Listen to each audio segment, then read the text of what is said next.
right now we have the very cool Alexandra, who is one of a kind, simply because, man, she was here at Goethe and she just exposed a lot of people to, like, what was that? Code and music? What? Yes, and visuals. Thank you, Jasmine, for having me. I make live coding.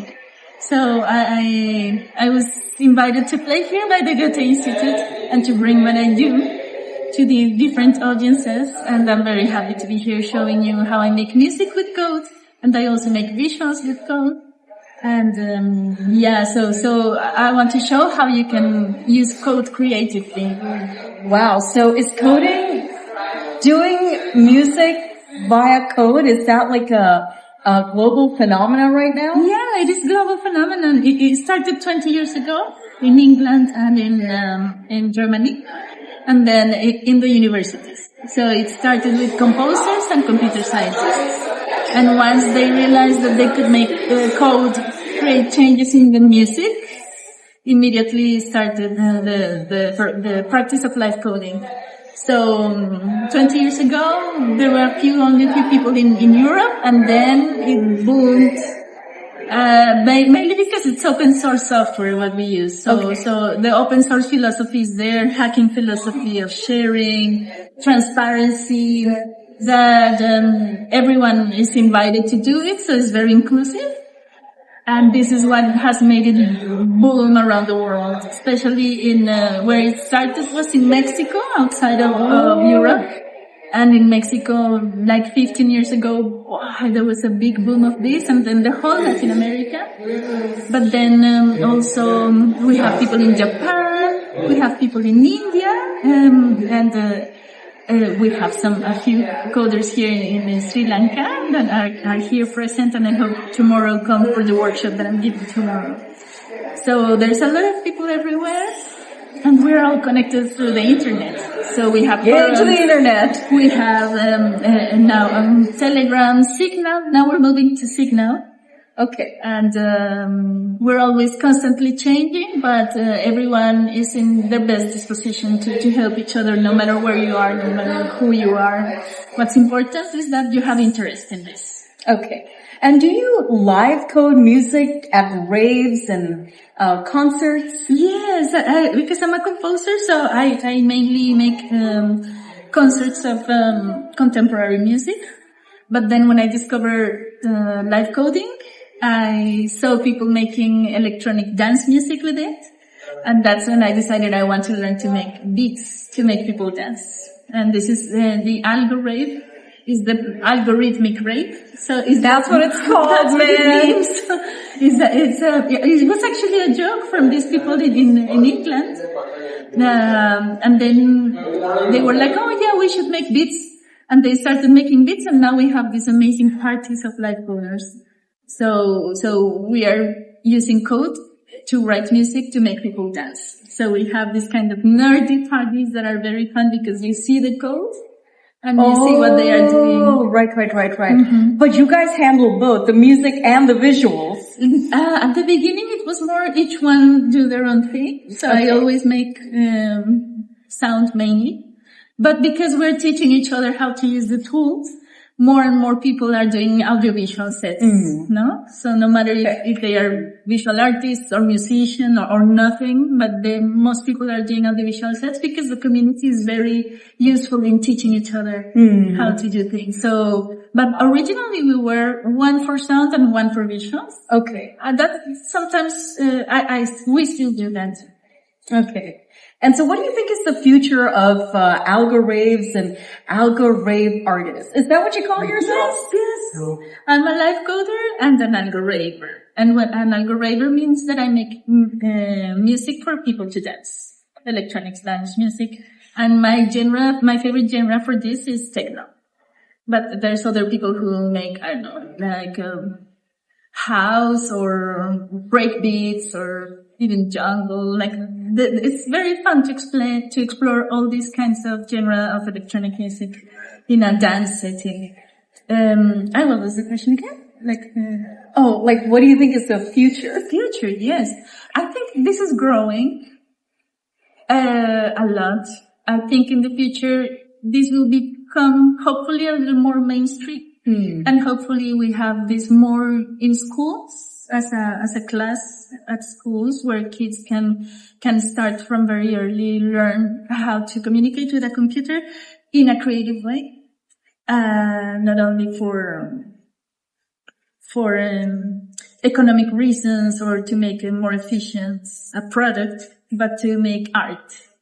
So I think this, even if people are not going to be dedicating their lives like I do to create pieces of art with code, all these skills that they will have from school will be very good in their lives, because music always is very good to learn, even if you're not a professional musician. And code also is very good to learn, at least a bit of code, even if you won't be a programmer. All these skills will do something in your brain and in your heart, and it will give you a lot of skills in many ways. True. So the future, I think, is that it will become a bit more mainstream, that more people will know what open source is, because live coding practice is based in open source. So it will be an alternative to what music industry and all these other industries are offering. We can offer this other way of approaching art, which is something more common now. And it feels very like, what's the word, organic too. Yeah, right? It is. I love it because when you think about computer music, you tend to think about something very like mechanical. Like AI and stuff. Yeah. And I'm researching how to include machine learning to what I do. And it doesn't mean it has to be something cold or too technical or too mechanical. It is a way to understand that these machines are also us, as part of us, no? So how can we do, the more creative you are and the more yourself you are, you will be more ethical. That's natural. So I think it's important that we spread this natural ethic. And it's actually very organic and very natural somehow.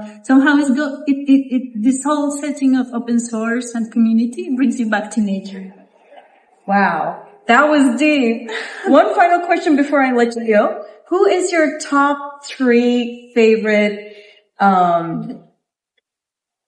artist who does what you do? My top 3 favorite live coders would be, first of all, Alex McLean, who is the one who started, there was a group of like 5 people, but he's my favorite because he's a computer scientist, and he was so interested in making patterns of sounds that he became a musician. And he wrote this software called Tidal Cycles, inspired in Indian music. What? Because that's where the cycles come from. Okay. So in the West, in the West we think of music from left to right and then it finishes. So it's a linear thing. But in India, in these traditions, they think of music as something that is circular. And his software is written in this manner. So, all the epic things he did, like starting the live coding community, writing this amazing piece of software, and also his music, you have to see him performing live. It's amazing.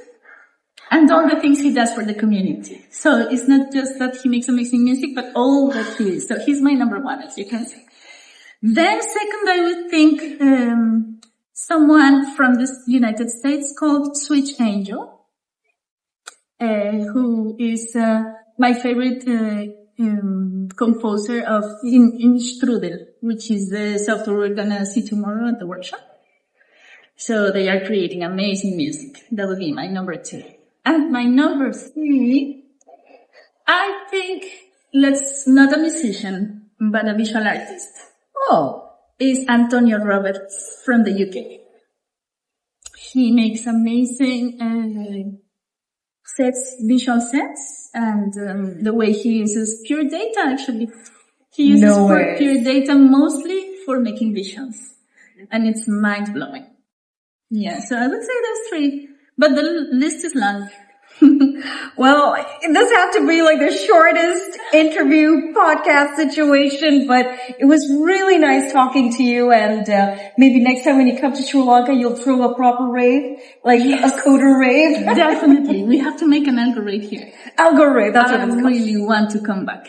Thank you so much. Goethe. And if you ever want to interview me again, you can call me on the internet and you can have another conversation. Let's do it. But I hope to come back soon. That's the goal, right? That's the goal. Sri Lanka, tomorrow is when the workshops happen.